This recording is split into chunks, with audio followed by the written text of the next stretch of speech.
Tá. Então nós falamos do grupo SO3 e da relação entre grupo de rotação e álgebra de grupo. Vamos observar só uma coisa. Quando nós pegamos o espinor de SO3 e vimos que ele se transforma desse modo aqui, ele pega aqui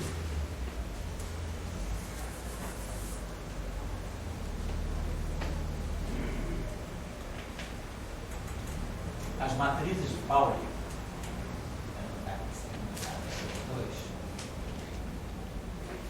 O que são essas matrizes de Pauli? Vamos pensar nessa relação. Essa relação aqui é sigma i sobre 2. Então a gente pode botar até assim. Sabe essa relação que está? A relação de sigma i, sigma j é 2 epsilon e j kappa sigma kappa. Quando nós pegamos a transformação correspondente de SO, a transformação de SO3, ela tem essa estrutura aqui, ela é exponencial, pode escrever dessa forma aqui, escreveu ela como I ômega, né? Nós escrevemos ela assim, I alfa kappa sigma kappa. Essas aqui são as matrizes de rotação. Vocês estão lembrados que essas matrizes aqui, sigma kappa, quando a gente faz as rotações no espaço vetorial, no espaço de vetores, os elementos de matriz, sigma kappa e j, é menos i, epsilon kappa e j. Então, essas aqui são as matrizes que fazem a rotação no espaço, né, no espaço vetorial. No espaço vetorial, quer dizer, no espaço também tensorial. E essas aqui é no espaço dos espinhos.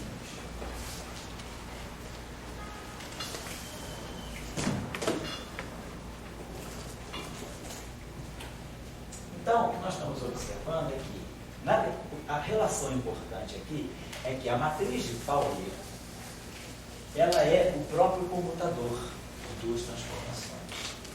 O que eu posso mostrar, vocês podem demonstrar, aí eu vou deixar como exercício, mas é um exercício fácil de vocês fazerem. Se nós pegarmos, agora isso aqui em 3 dimensões, então isso aqui nós estamos fazendo em D igual a 3. Se nós vamos agora para N dimensões, o que nós estabelecemos? Isso depois eu vou retornar isso quando eu for fazer com vocês vamos dizer assim, a descrição clássica do campo de Dirac. Quando nós vamos falar de campos relativísticos em meio, nós vamos falar de Dirac, do campo de Dirac. Ainda não tem que voltar essa discussão das aulas de Dirac. Eu estou só trazendo vocês de uma forma intuitiva para vocês perceberem a seguinte coisa. Isso é N dimensões agora. Então nós sabemos que aquilo que nós chamamos as chamadas, nós inclusive usamos essa terminologia, matrizes gama, as chamadas matrizes gama da álgebra de Trifon, ou também chamada de matrizes de Dirac. Matrizes gama ou matrizes de Dirac.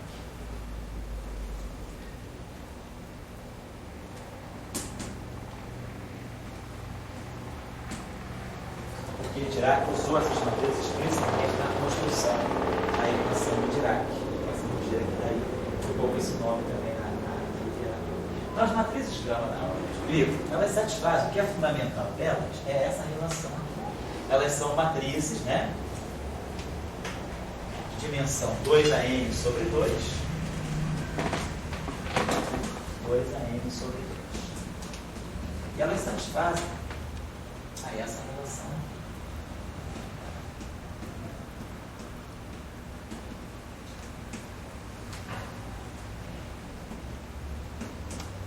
E aqui é uma matriz identificada. Agora, se nós formarmos os computadores, vocês podem mostrar a seguinte relação. Suponhamos que nós vamos formar, nós temos N matrizes. Nós temos aqui N matrizes, esse aqui vai de 1 a N. Nós temos uma matriz gama para cada direção do espaço. Né? Então nós temos, claro, cada matriz tem essa dimensionalidade, 2n, n sobre 2 por 2n sobre 2, linhas e colunas. Mas nós temos n matrizes gama.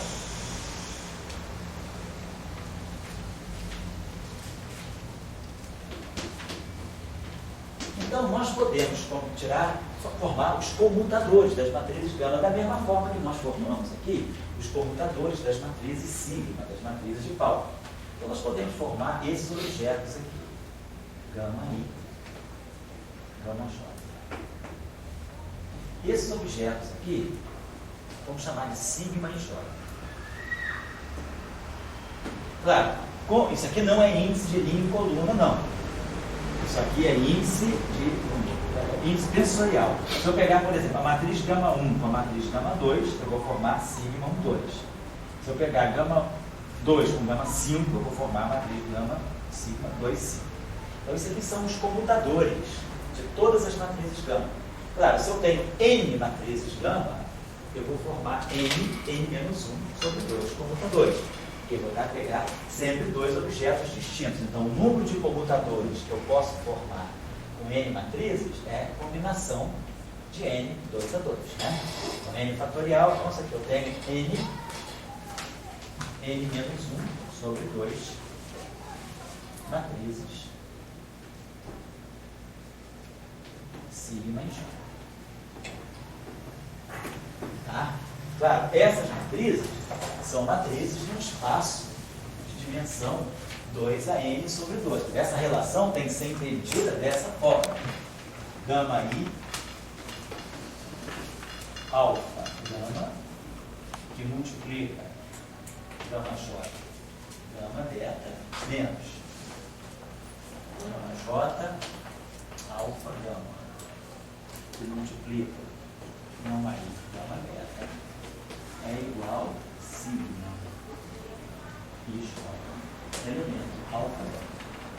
Tá? Claro, alfa e beta são as linhas e colunas das matrizes. Então, isso aqui vai de 1 até 2 a n sobre 2. E sim, eu estou falando de elementos de matriz, mas aqui eu estou falando de número de matriz, são as categorias de matriz. Né? Muito bem.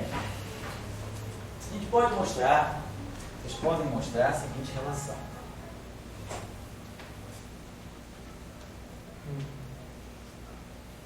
Vocês podem mostrar que, se nós pegarmos, eu vou redefinir isso aqui, tanto faz, né? Porque o importante é o computador, mas eu vou definir isso aqui a menos de um fator. Menos um fator.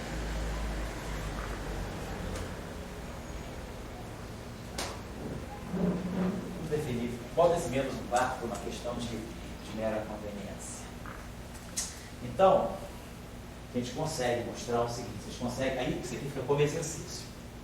É um exercício simples, só que é longo, assim, algebricamente é envolvente. Vocês podem mostrar o seguinte, se nós pegarmos os comutadores, se eu pegar uma matriz sigma e J, qualquer, com uma outra matriz sigma KL, e tirar o comutador, o que eu estou fazendo aqui? Eu estou fazendo essa operação aqui, significa o seguinte, 1,16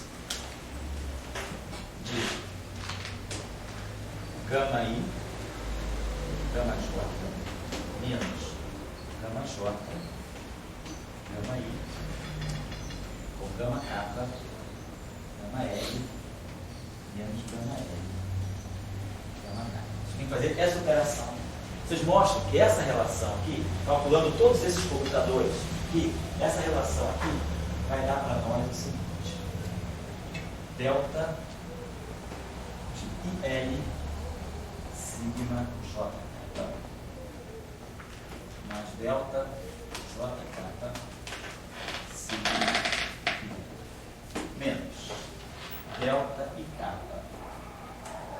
sigma JL menos delta sigma IK.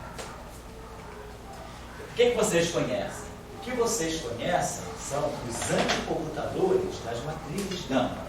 Então, basicamente, o exercício está me dizendo o seguinte: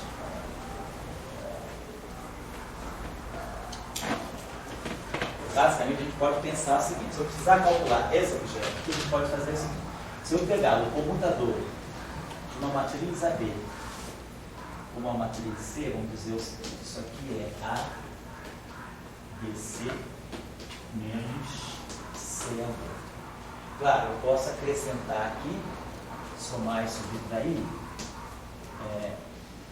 ABC menos mais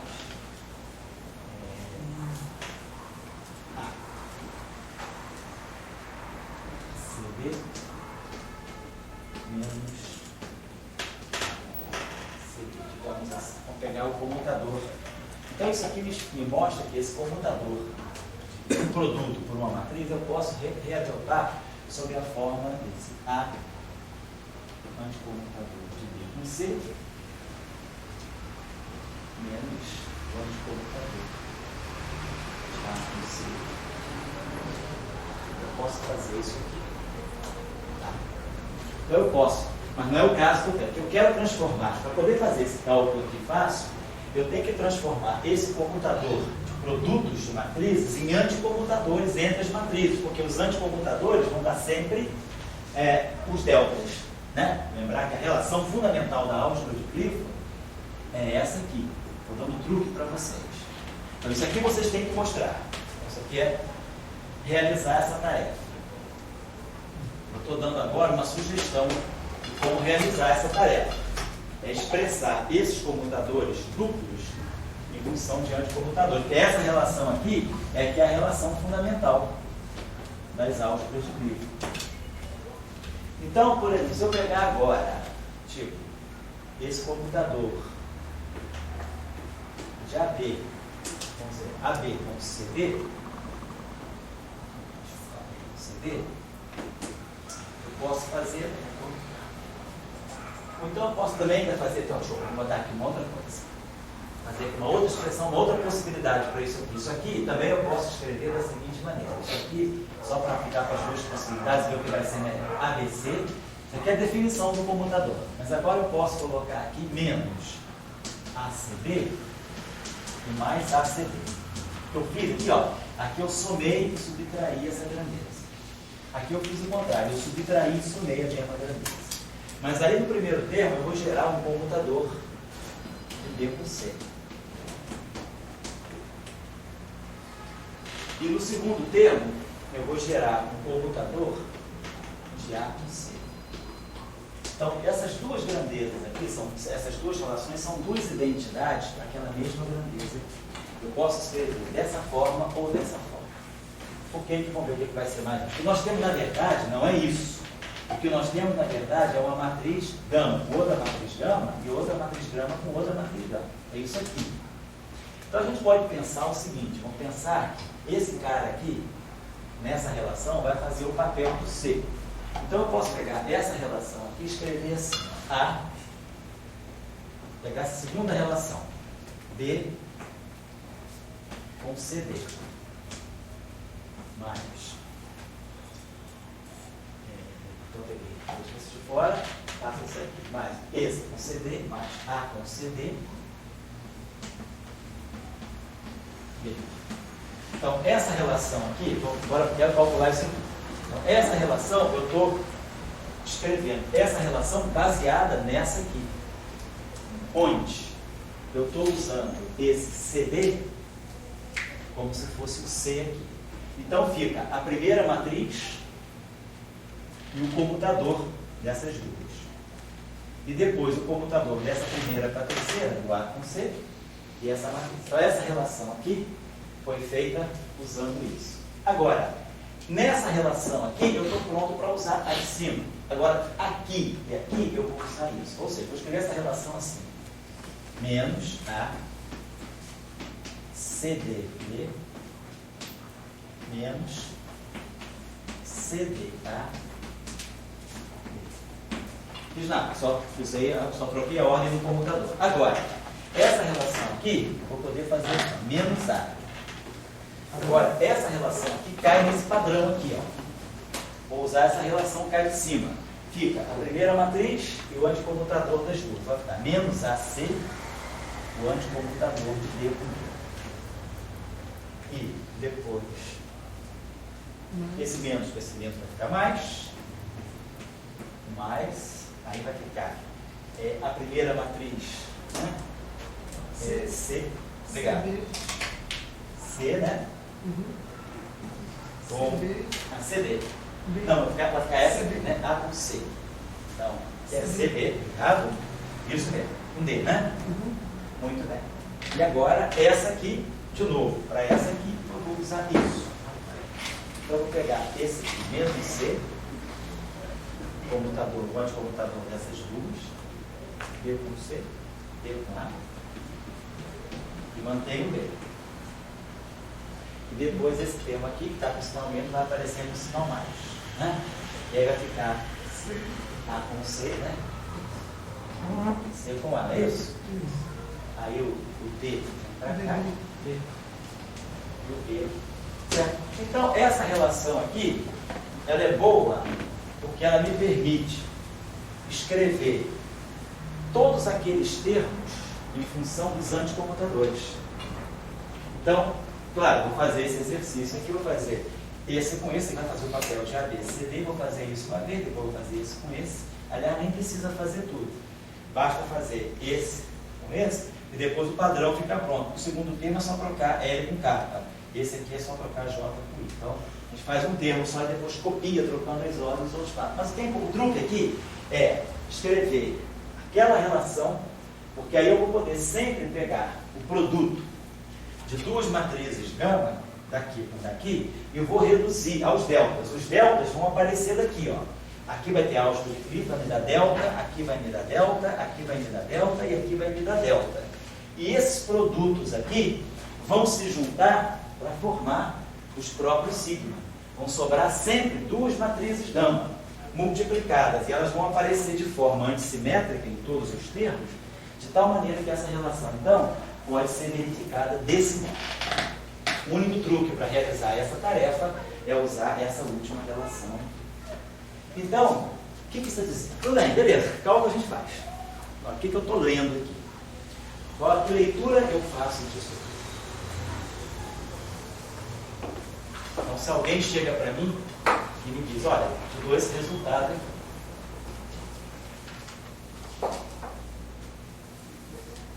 Beleza, botou matriz gama, enviou relação de Cliff, fez os algebrismos todos e chegou, mostrou uma relação muito interessante, que os comutadores das matrizes, isso é geral para qualquer álgebra de Cliff, isso depende da dimensão. Qualquer espaço, isso é ser verdadeiro. Então, os comutadores recíprocos, os comutadores de matrizes de gama, da álgebra de Cliff, vão ter esse padrão de relação de comutação. E aí vocês observam o seguinte, eu tenho um objeto, uma matriz, comutando com outra matriz e ganhando do lado direito uma combinação de matrizes da mesma categoria. Então essa relação, o primeiro olhar de um matemático para essa relação, fala, eu estou diante de uma álgebra de Lie. Está claro que isso aqui, porque a álgebra de Lie tem esse padrão. Matriz, sigma I, o sigma J, comutador, dá epsilon, não importa, mas dá um sigma K do lado de cá. Então, matrizes de uma categoria, comutando, então, matrizes da mesma categoria. Então, isso é uma relação que caracteriza uma álgebra de Lie. Então, isso aqui mostra que eu estou diante de uma álgebra de Lie.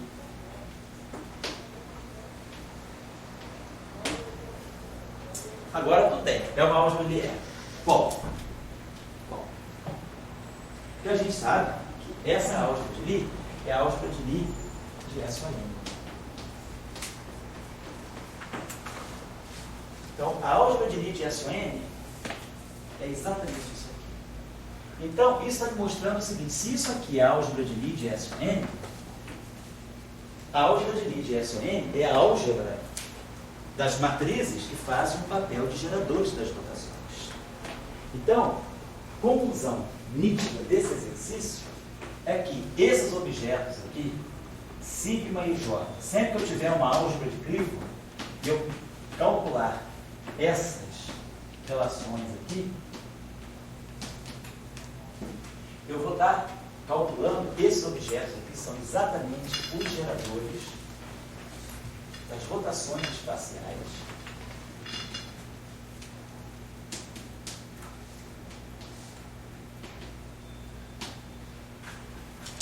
atuando que atuam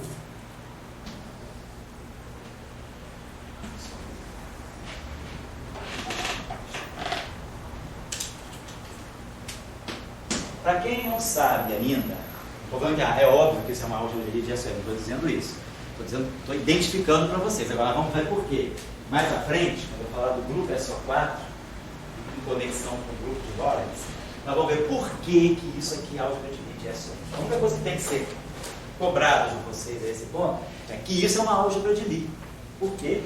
Porque comutadores de matrizes de uma dada categoria, dando matrizes da mesma categoria, é o que caracteriza uma álgebra de Lie, ou seja, tem uma álgebra de geradores. Agora, por que é SON? Vai ficar mais claro depois. Agora, a conclusão, quando eu tenho os geradores do grupo SON, nada mais são do que as matrizes que fazem a rotação. Por exemplo, se eu tiver um espaço de 3 dimensões, ou 4, significa que se eu pegar o gerador sigma 1, 3, eu estou fazendo uma rotação do plano coordenado XZ. Se eu pegar, sei lá, a matriz sigma 1, 4, eu estou fazendo uma rotação no plano 1, 4. E os geradores das rotações são esses objetos aqui. Por exemplo, se nós nos restringirmos por caso de D igual a 3. No caso de D igual a 3, as matrizes gama I são as próprias matrizes de Pauli. Se eu pegar o comutador, se eu pegar essa matriz aqui, ó, sigma IJ, vou pegar sigma 1, 2. Isso aqui vai ser menos 1 quarto, comutador, sigma x com sigma y. Claro, comutador de sigma x com sigma y é 2 vezes sigma xy. Porque isso aqui é sigma x, sigma y, menos sigma y, sigma x. Mas elas anticomutam, então dá um fator 2, que dá sigma x, sigma y. Mas sigma x, sigma y é i, sigma z. Então isso aqui dá menos meio de i, sigma z. Ó, então isso aqui significa que eu estou fazendo uma rotação no plano XY. Olha aqui, ó, quem é o gerador das rotações espinoriais. Então, sigma sobre 2, sempre sigma z sobre 2. Então, isso aqui é justamente, ó, uma rotação no plano XY é uma rotação em torno do eixo dos eixos. Então, isso aqui forma um gerador. E assim vai. Então, esse fator menos 1 quarto também é decisivo para que essa relação se feche dessa maneira. Tá? Então, o que a gente mostra com isso é que, se você vai para a álgebra de Clifford, você não só pesca os espinores, como automaticamente você já sabe, tem um procedimento definido para você saber como as rotações vão atuar em cima dos espinores. Basta calcular os comutadores das matrizes gama, e isso aqui vai dar para vocês. Vou deixar como exercício para vocês construírem a álgebra de Clifford no espaço de 5 dimensões. Como exercício.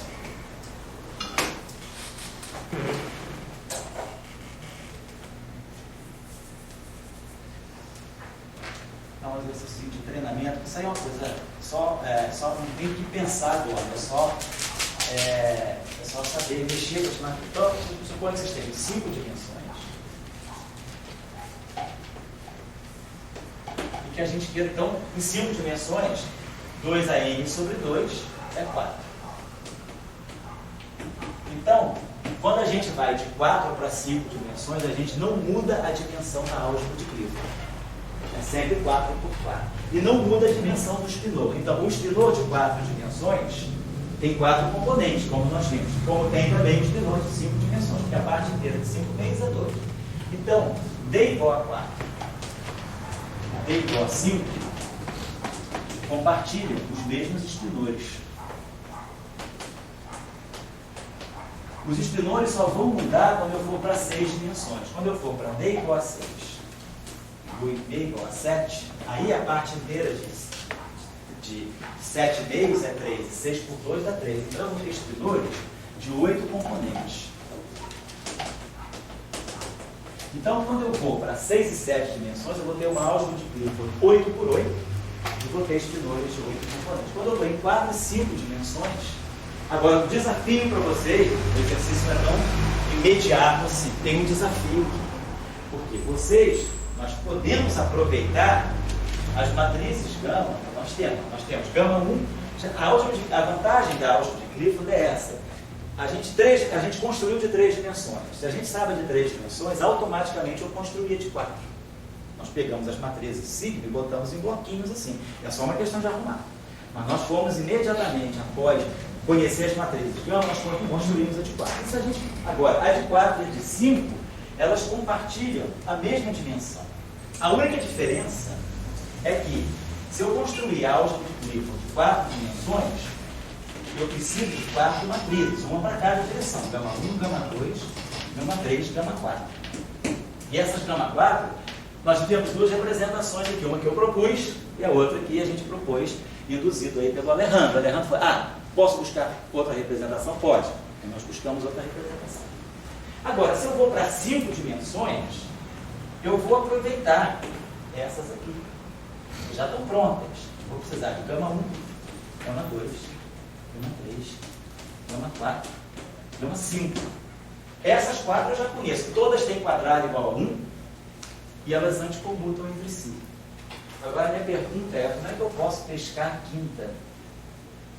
Eu já usei as 3 matrizes de Pauli aqui.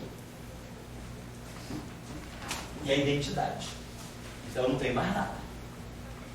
Não tem mais matriz de Pauli nem identidade. Eu já esgotei toda a minha fonte das 3 dimensões. Então o desafio está aqui.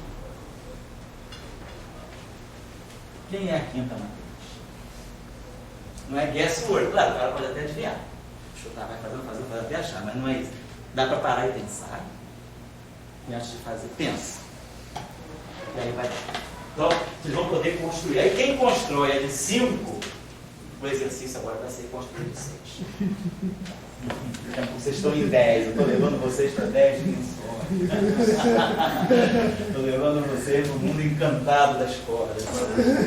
Não fiquem preocupados com esse curso, que não vai ser um curso de teoria de corda, não, vai ser um curso de física. Tá? Só vou fazer essas coisas para poder colocar para vocês, assim, para ver que vocês estão próximos de coisas muito simples, né? Coisas muito simples que podem ser feitas com pouca ferramenta matemática. A questão agora seria, então, quem é a álgebra de Clifford para D igual a 6? Vocês vão agora começar a falar de espinores com 8 componentes. Então vocês vão ter agora espinores de si, que vão ter 8 componentes.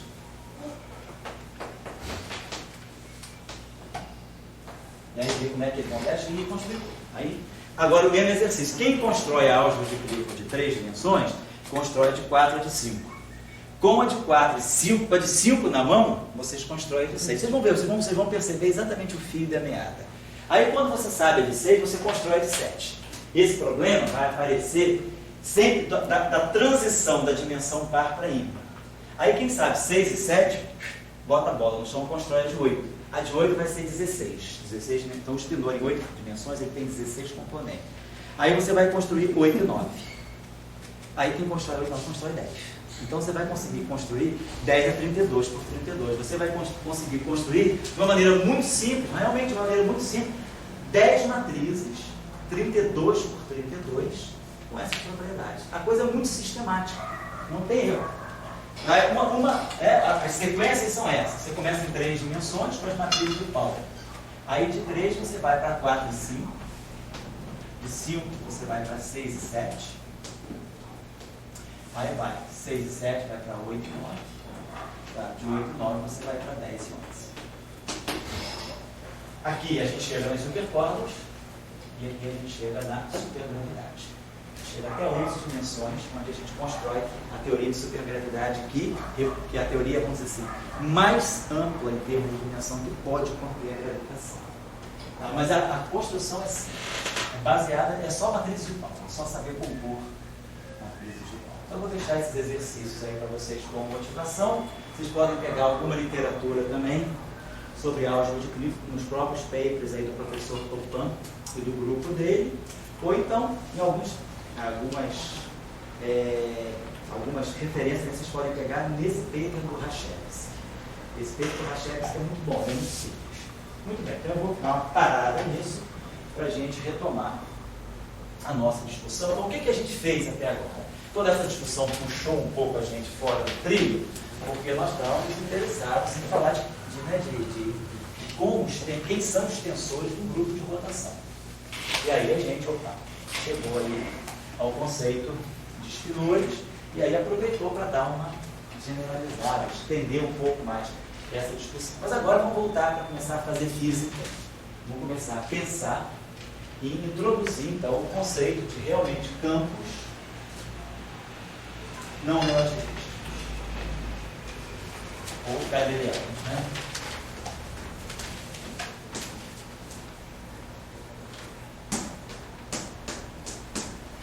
Então, esses campinhos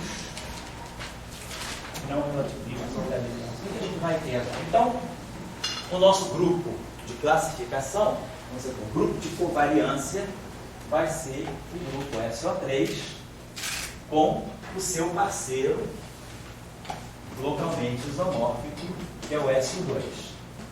Então, aqui nós vamos ter as rotações vistas para os vetores e os tensores em geral, e aqui as rotações vistas para os espíritos.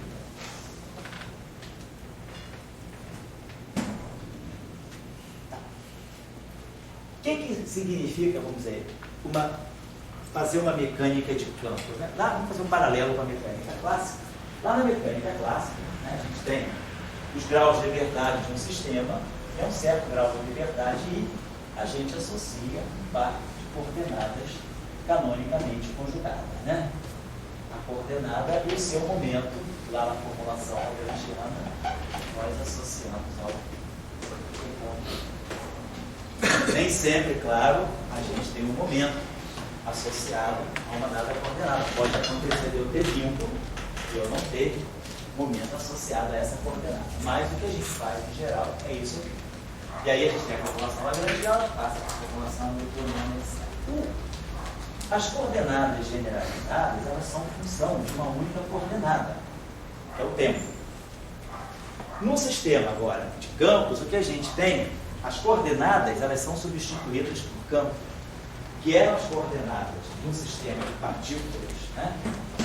Multiformes, cada partícula tem a sua coordenada, ou seja, ou o sistema como um todo tem um conjunto de coordenadas generalizadas.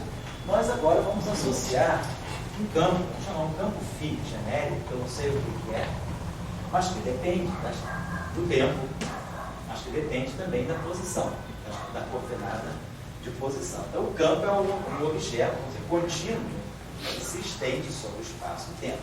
Então, isso aqui, como a gente discutiu um pouco na primeira aula de todas, vai ser a coordenada que vai descrever o meu sistema físico. Por exemplo, se o meu sistema físico for a radiação eletromagnética, quem são as coordenadas que descrevem radiação eletromagnética, por exemplo? Então, a gente discutiu um pouco, vamos voltar a discutir isso daqui a pouco de novo, são os potenciais, o potencial φ e o potencial A, que dão origem ao campo R e ao campo B, e os quais existem as equações de campo, que são as equações de Maxwell.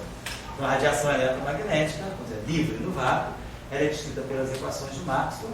Nessas equações de Maxwell são descritas em termos de potenciais, né? Potencial elétrico φ, o potencial magnético A, e esses objetos evoluem no tempo e têm uma distribuição espacial. Então, as nossas coordenadas, né, são os campos. Então, se um sistema, por exemplo, é simples, ele não tem nenhum tipo de grau de liberdade de polarização interna, pode ser descrito por um escalar. Mas muitas vezes a gente vai precisar de um campo que seja descrito por algum tensor, porque o campo tem propriedades internas de orientação, tem uma certa auto-orientação. A ideia da gente agora, e lá na mecânica de partícula, o que a gente faz, a gente tem uma formulação lagrangiana que, em geral, nós fazemos depender apenas das derivadas primeiras da posição, nas coordenadas generadas, e eventualmente do tempo. Claro, a gente sabe que quando o lagrangiano não depende explicitamente do tempo, nós temos invariância de translações temporais, e aí a gente tem como conservação a energia. Se o lagrangiano não depende explicitamente das coordenadas Q, nós temos a lei de conservação do momento linear. Nós temos invariância translacional, teorema de Nader, né? Aquela historinha que a gente faz lá. Muito bem, né? Só para, tipo, se o lagrangiano não depende explicitamente do tempo, né? A gente tem que DDT do lagrangiano, dl dq, dq dt. dl dq ponto, dq de dois pontos, né? Mais dl dq. Então isso aqui, dl dq. Isso aqui é a dependência total, derivada total do lagrangiano em relação ao tempo. Se o lagrangiano não depende explicitamente do tempo, isso aqui é zero. Não tem invariância translacional no tempo. E esse termo aqui, pelas equações de Euler-Lagrange, não sei se lembram lá, ddt de dl dq ponto igual a dl dq. Então isso aqui é ddt dl dq ponto. Então esses dois termos aqui se somam numa derivada única. Isso aqui é a derivada do primeiro vezes o segundo, mas o primeiro é a derivada do segundo. Então esse termo aqui é ddt de dl dq ponto vezes q ponto. Isso igual aquilo. Então, ddt dl dq ponto são os momentos. Menos L igual a zero. Então a gente tem a conservação hamiltoniana, tem derivada temporal igual a zero, e aí a gente chega na conservação da energia a partir, né, do não aparecimento explícito do tempo no lagrangiano. O tempo está no lagrangiano, mas implicitamente via Q e via Q ponto. E assim vai, tira a conservação do momento angular, e assim vai. Então isso tudo aí eu vou supor sabido, né, que é o formalismo lagrangiano para sistemas de partículas. Agora, o que a gente vai querer construir é lagrangiano. Mas agora o meu sistema não é mais um sistema que tenha só... outra coisa, a gente sempre parte dessa ideia. Nós construímos uma ação, né, que é uma integral do tempo lagrangiano. Vou colocar dessa forma. Vamos supor já que o lagrangiano não dependa. Então a gente faz uma integral no tempo. Só que agora, a minha ação, meus campos, quer dizer, aqui eu só tenho dependência temporal. No caso dos campos, eu tenho a dependência também espacial. Então a minha ação, o meu campo evolui não só no tempo.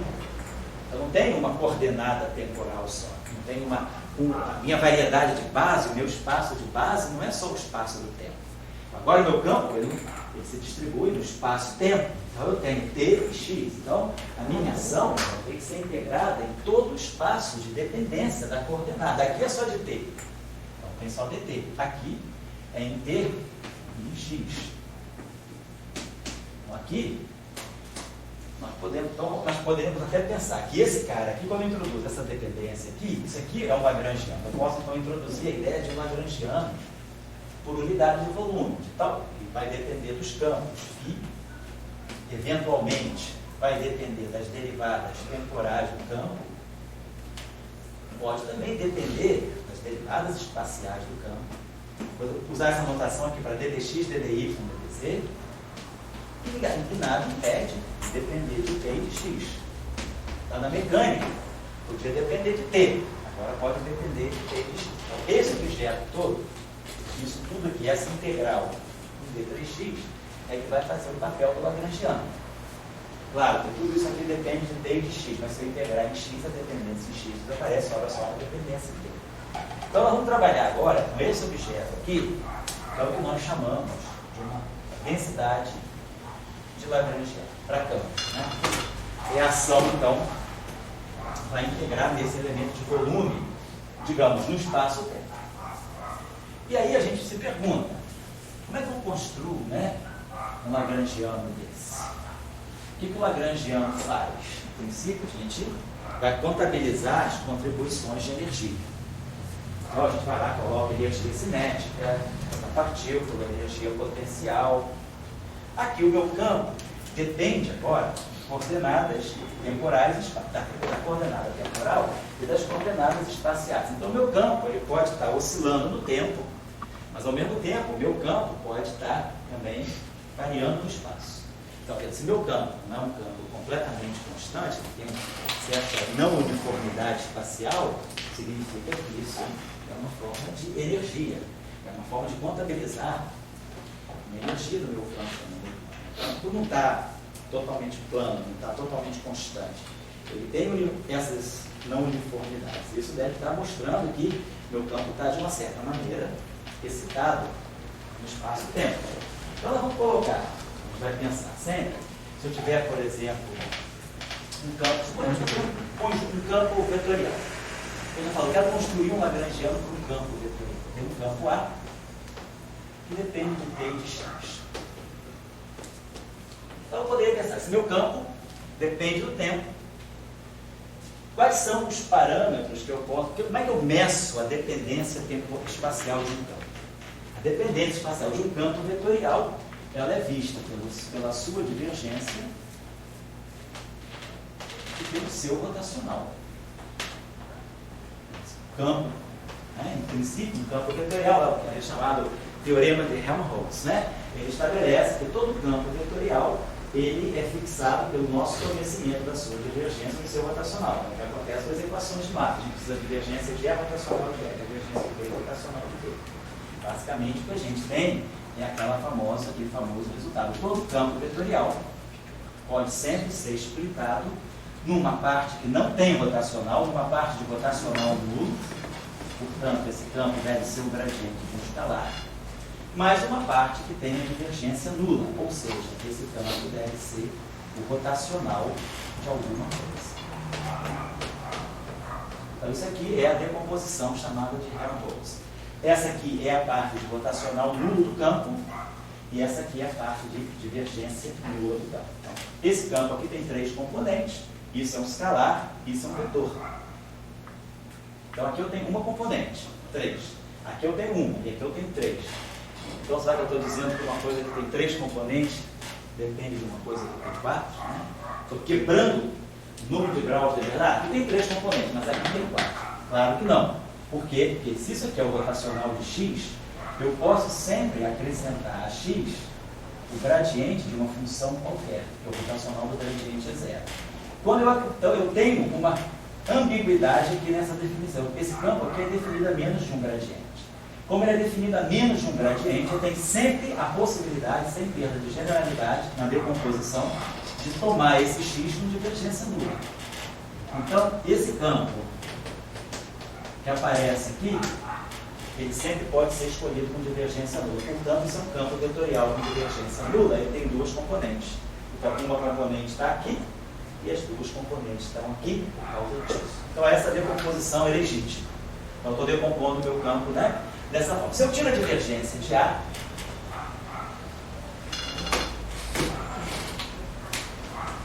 eu estou, na verdade, tirando lá. Em geral, como uma questão histórica e física, a gente sempre gosta de dizer que a força é menos que o gradiente do potencial.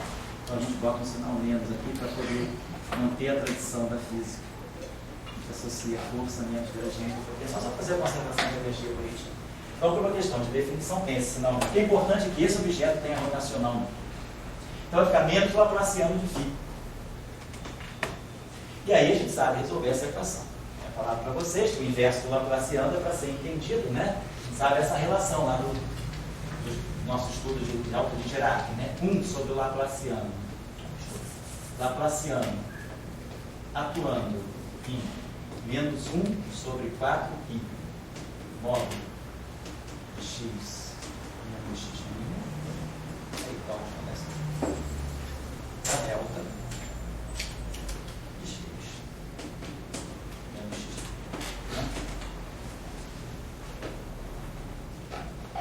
Essa relação aí é uma relação fácil demonstrar, usando aí as coordenadas de Fourier, a gente faz isso aí rapidinho. Tá? Então, menos 1 sobre Laplace, menos 1 sobre 4. Então, ou seja, isso aqui é a função de grilo do operador laplaciano. Normalmente, quando a gente escreve, né, uma linguagem meio livre, né, uma linguagem de vício de linguagem, diz 1 sobre Laplaciano, a gente associa. Na verdade, 1 sobre Laplaciano significa isso, menos 1 sobre 4π. No sentido funcional, né, esse objeto aqui faz o papel 1.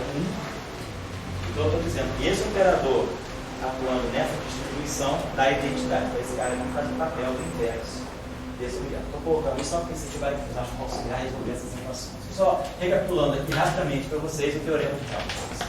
Então, 1 sobre Laplaciano é isso aqui. Então, quando eu digo que a divergência de A é menos o Laplaciano de x, menos o Laplaciano de φ, eu estou dizendo que eu sei que φ mede a divergência de A. Qual é a relação aqui? Eu posso escrever essa relação desse modo. Menos 1 sobre o Laplaciano, divergência de A, é igual a φ. Ou seja, φ de x é menos 1 sobre o Laplaciano, né? É isso aqui. Tá vendo? Isso aqui é.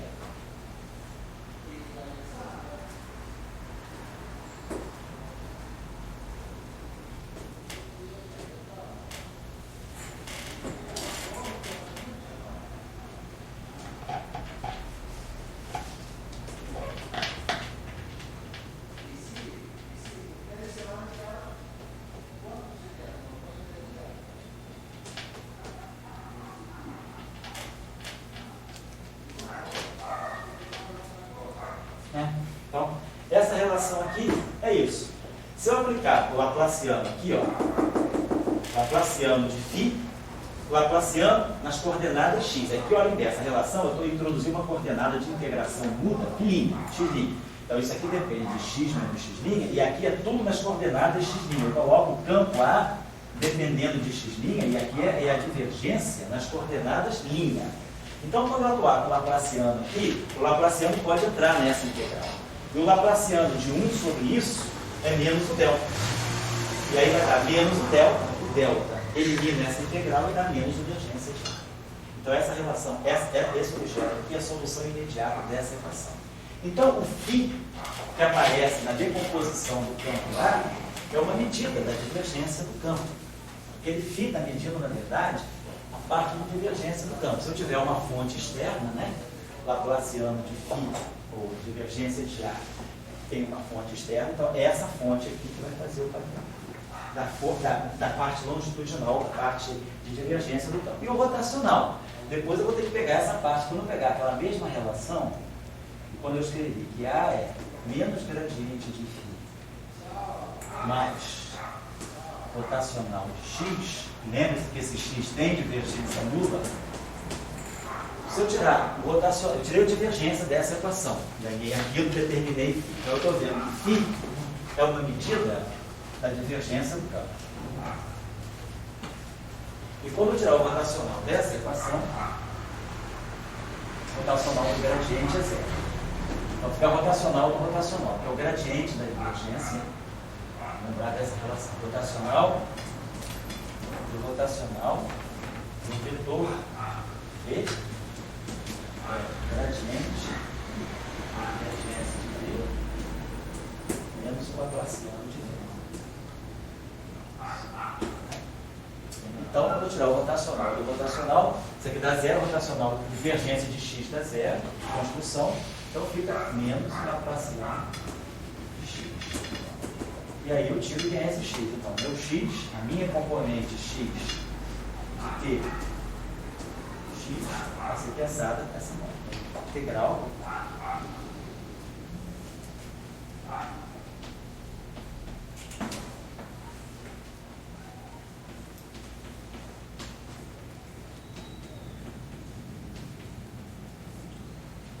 mesma historinha, o rotacional nas coordenadas linha do meu campo A.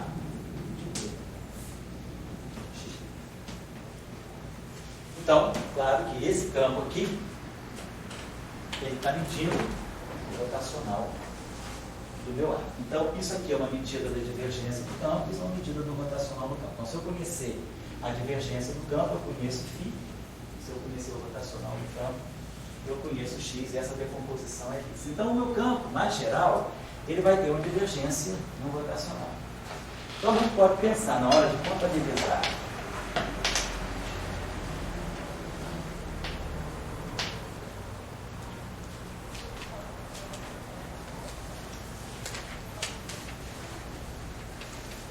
deixar para vocês um exercício, meio aqui. Estou falando do eletromagnetismo, então. Ainda não começou, não? Não começou. Quem está fazendo eletro? Você está fazendo? Já começou o curso, né? Então, você deve ter uma interseção lá no livro dos dados, um pouco essas coisas. Vou deixar um exercício para vocês, que é calcular a função de Green, mostrar que esse exercício aqui é verdadeiro agora. Mostrar que isso aqui é verdadeiro. Nós mostramos isso aqui, ó, Laplaciano de menos 1 sobre 4π módulo x menos x' é igual a delta de x menos x'. Então, isso aqui mostra que a função de Green do Laplaciano é o potencial colombiano. Agora, vocês vão fazer o seguinte exercício. Se eu pegar esse objeto, esse operador aqui, menos Laplaciano mais um certo psi. Bom, pode ser que tenha um sinal meio errado aí que vocês vão acertar. Seria o seguinte: exponencial menos raiz de psi módulo x menos x' sobre 4π módulo x menos x'. Vou mostrar que essa relação agora é delta de x menos x'. Ou seja, a gente está querendo dizer o seguinte, que o potencial de Coulomb, o potencial coulombiano de uma partícula puntiforme, é o inverso do Laplaciano. E aqui, esse potencial aqui é o chamado potencial de Yukawa. Potencial de Yukawa seria a função de Green desse operador aqui. O operador Laplaciano acrescido de um termo. Então vocês tentam fazer esse exercício aqui, mostrar essa relação. Sugestão que eu dou, a melhor maneira de fazer isso é usando as transformadas, a representação de Fourier, a transformada de Fourier, que facilita o cálculo desse exercício. Só aproveitar o ensino para vocês fazerem isso. Bom, então nós temos um campo. Meu campo, só para dar uma dica assim, para você ficar com uma coisa muito árida, isso aqui é um exercício matemático? Não. Isso aqui é uma situação legítima que aparece, por exemplo, no supercondutor. Num objeto, num material que apresenta supercondutividade, onde há uma transição de fase, né, o sistema sofre uma transição de fase da fase condutora, até dentro da fase isolante, para a fase supercondutora, aparece um efeito chamado efeito Meissner, que é a expulsão do campo magnético do interior de um condutor. A gente sabe que no interior de um condutor o campo elétrico é zero, mas o campo magnético penetra. Quando esse material se torna supercondutor, ele expulsa o campo magnético. Ele cria uma corrente no sentido inverso, elimina o campo magnético externo e o supercondutor ele fica limpo de campo magnético. O campo magnético é expulso pelo efeito Meissner. E isso corresponde a uma situação em que o fóton, nesse meio material, ele se torna massivo. Então, no interior de um supercondutor, o fóton tem massa. E isso aqui faz exatamente o papel da massa do fóton. Então, isso aqui é o alcance do potencial. Então, o potencial eletromagnético agora, ele tem um alcance. E esse alcance está ligado aqui a esse parâmetro inverso de comprimento que está ligado com a massa do fóton. Então, esse problema aqui é um problema que tem um cenário físico para ele. Não é uma mera exercício, claro, é um exercício matemático, mas com um certo taste, né, de aplicação. Por exemplo, seria estudar as equações de Maxwell com fóton massivo. Né? Vocês estão fazendo eletromagnetismo, né? Na verdade, o que eu estou fazendo é isso aqui. Eu estou calculando essas equações de Maxwell agora, divergência de E mais psi φ igual a ρ rotacional de E igual a menos dV divergência de V igual a zero rotacional D mais Psi. Tá? Igual a D0, Epsilon 0, dr. Então, esse sistema de família E, a gente tira essa seguinte conclusão, a gente tira essa relação aqui de DDT de φ mais divergência de A.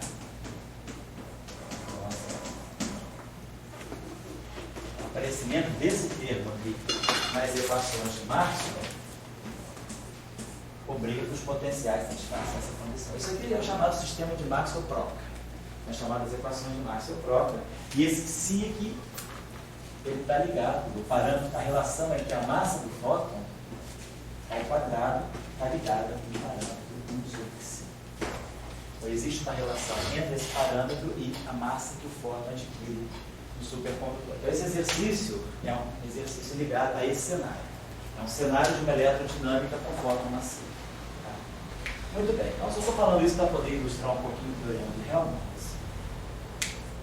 Outra coisa que é importante aqui, vou apagar isso aqui, que eu estou aproveitando já para ir contextualizando para vocês, que vai ser muito útil daqui a pouco, no estudo das oscilações assim, de um sistema de campos vetoriais, é a questão dos operadores de projeção. Então, por exemplo, quando a gente fez essa decomposição aqui, deixa eu só pegar ali mais um pouco.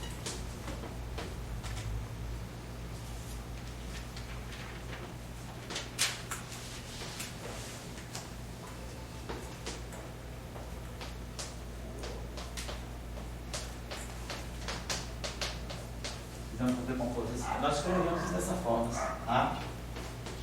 Esse carinha aqui, a gente escreveu esse nome, menos gradiente, isso aqui é a divergência já sobre o Laplaciano, aqui mais rotacional de x. Então a gente pode, esse termo aqui, eu posso escrever essa equação dessa forma. Assim. Aí, vetorial. Isso aqui é menos componente do gradiente, isso aqui é a divergência, dj, aj, sobre Laplaciano, mais rotacional de x, vamos chamar isso aqui, rotacional de x, componente. Então a gente vê que esse papel, a obtenção desse φ está ligado ao aparecimento desse objeto. Chama esse objeto, essa grandeza, esse operador diferencial que eu vou definir como sendo DI, DJ sobre Laplaciano. O que significa dividir por Laplaciano? No espaço dos momentos significa dividir por K2. No espaço de coordenadas significa que isso aqui é a função de Wigner. Quando eu penso num sobre Laplaciano, eu estou pensando nisso aqui. Carrega essa expressão formalmente. E esse termo que sobra aqui, ele é AI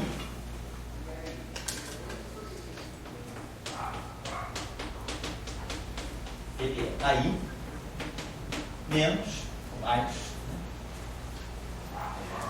menos para mais aqui, vou botar dessa forma. Desculpa.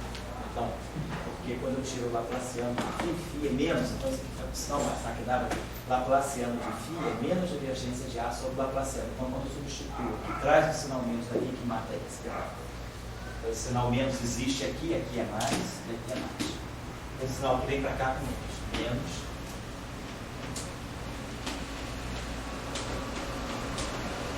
Então, essa relação aqui eu posso escrever desse modo. Isso aqui é um delta de J menos D.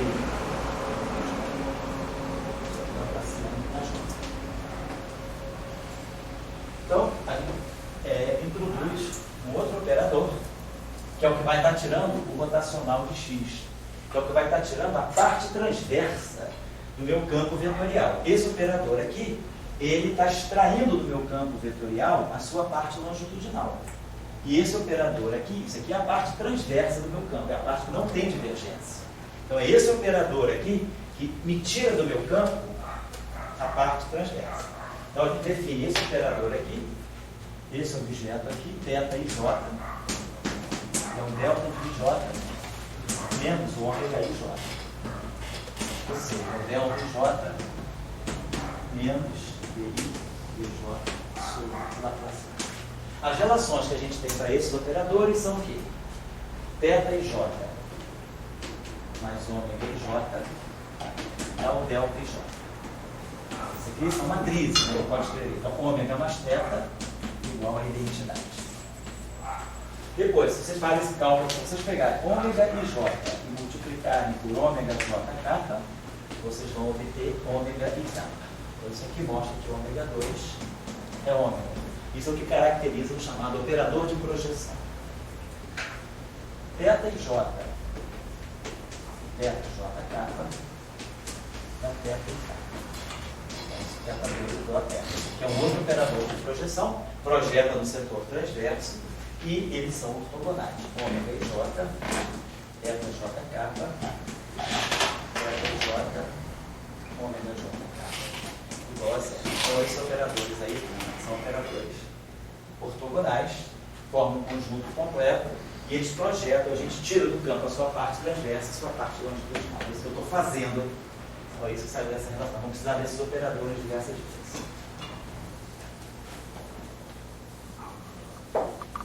Só dar uns 5 minutos para você respirarem, né? Para que agora a gente vai entrar numa situação em que a gente vai discutir mais.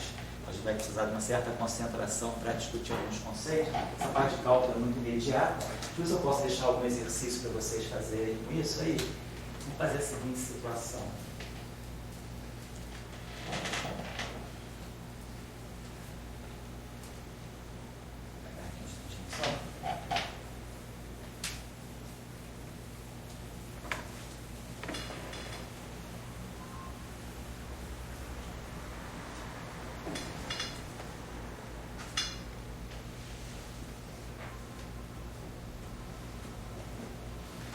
É o seguinte exercício para você. Suponhamos,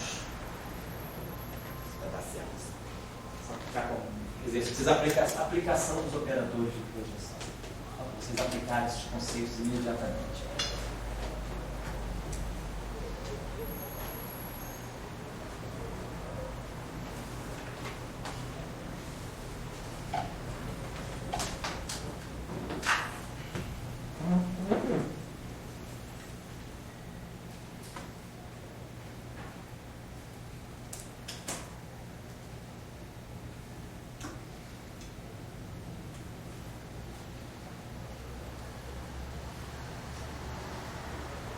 Então, a gente tem um campo vetorial A.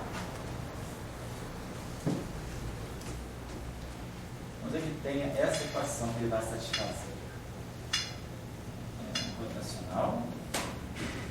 Do rotacional de A.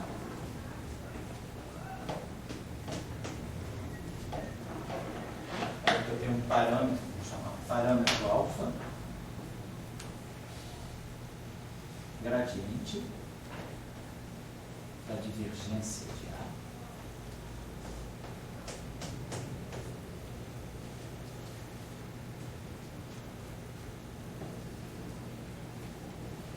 Aqui um parâmetro beta vezes o próprio campo A. Isso aqui igual um J. Uma corrente externa. Então eu estou pedindo para vocês deixarem alfa e beta são parâmetros livres do sistema. Tem várias possibilidades para esse parâmetro. O que eu estou pedindo a vocês é que me expressem A em função de J. Ou seja, invertam essa equação. É um problema como se fosse um problema de campo magnético. Rotacional e rotacional de A é rotacional de B. Aqui, gradiente da divergência de A. Estou pegando a divergência de A igual a zero. E aqui, como se fosse aquele termo de fórmula massiva. Então, eu estou pedindo a vocês que, dada uma distribuição de corrente, dada uma corrente externa, a gente tire uma informação sobre esse campo. Então, no fundo, eu quero resolver A em função de J. Ou seja, eu quero escrever A como sendo integral de d3x' de alguma coisa aqui envolva J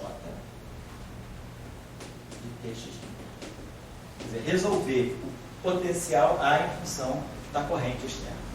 Então, vocês, para resolver esse exercício, aí vocês vão ter que se valer um pouco dessa técnica e desse procedimento desses operadores de projeção. Só para fazer uma aplicação.